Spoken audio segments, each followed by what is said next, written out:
বউকে যদি বেতন দেওয়া হয়, কত বেতন দিতে হবে? Have you ever think of it? ভেবেছেন কখনো? আমি যদি আপনাকে একটা বেসিক আইডিয়া দিই, তাহলে হিসাব হবে এইরকম। আপনার ওয়াইফ আপনার বাসায় সবার রান্না করে।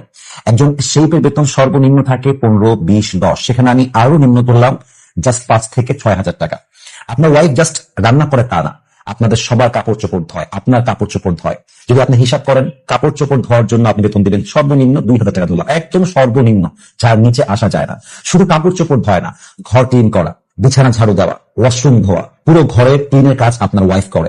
আপনি বেতন ধরেন সর্বনিম্ন 2 থেকে 3 হাজার টাকা।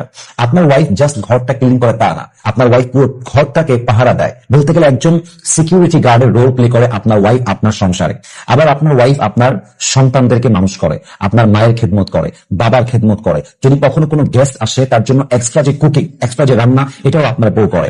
ইভেন সবচেয়ে বড় বিষয় হচ্ছে, আপনার লাইফের সবচেয়ে সেন্সিটিভ বিষয়, আপনার যৌবিক চাহিদা আপনার ওয়াইফ আপনার জন্য মিটিয়ে দেয়, এবং হালাল ভাবে, সম্মানের সাথে, শান্তির সাথে। যদি আপনি এটারও বেতন নির্ধারণ করেন, আপনার সর্বনিম্ন দেওয়া লাগে 20,000 টাকা। একদম কম বললাম, মানে এর চাইতে কম আসে না।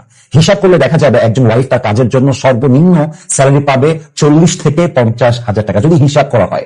কিন্তু বাস্তবতা দেখেন, একজন ওয়াইফ কিন্তু কখনো স্যালারি পাওয়ার আশা রাখে না, কখনো সে বেতন পাওয়ার জন্য ডিমান্ড করে না। এত কিছুর পরে, এত শ্রম, এত স্ট্রাগল, এত স্যাক্রিফাইস, এত কষ্ট, এত গালি, এত পরিশ্রম করার পরও আপনার ওয়াইফ আপনার কাছে টাকা চায় না। She just expects for love, care, respects and time. সে জাস্ট সম্মান চায়, রেসপেক্ট চায়, আপনার কাছে একটু সময় চায়, একটু যত্ন চায়, এন্ড নাথিং এলস।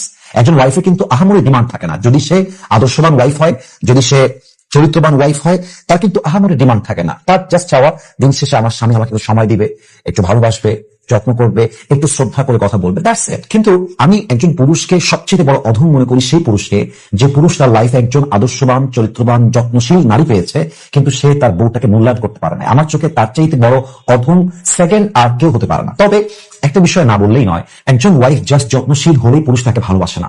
একজন ওয়াইফকে অনেস্ট হতে হয়, পবিত্র হতে হয়, চরিত্রবান হতে হয়, তার ভিতরে সততার গুণ থাকতে হয়। আপনি যদি ডিসঅনেস্ট হন, মিথ্যাবাদী নারী হন, এবং আপনার স্বামী জানে আপনি একজন চরম লেভেলের মিথ্যাবাদী নারী, এবং আপনি একদম অপবিত্র নারী, আপনার স্বামী খুব ক্লিয়ারলি জানে, এরপর আপনি যতই রান্না করেন, যতই যত্ন করেন, আর যত যাই দেখেন না কেন, পুরুষের মন একবার উঠে গেলে সেখানে মনটা বসানো, এটা পুরুষের জীবনে কোয়েশ্চেন কারো সম্ভব হতে পারে না। ঠিক কিনা বলেন আপনারা?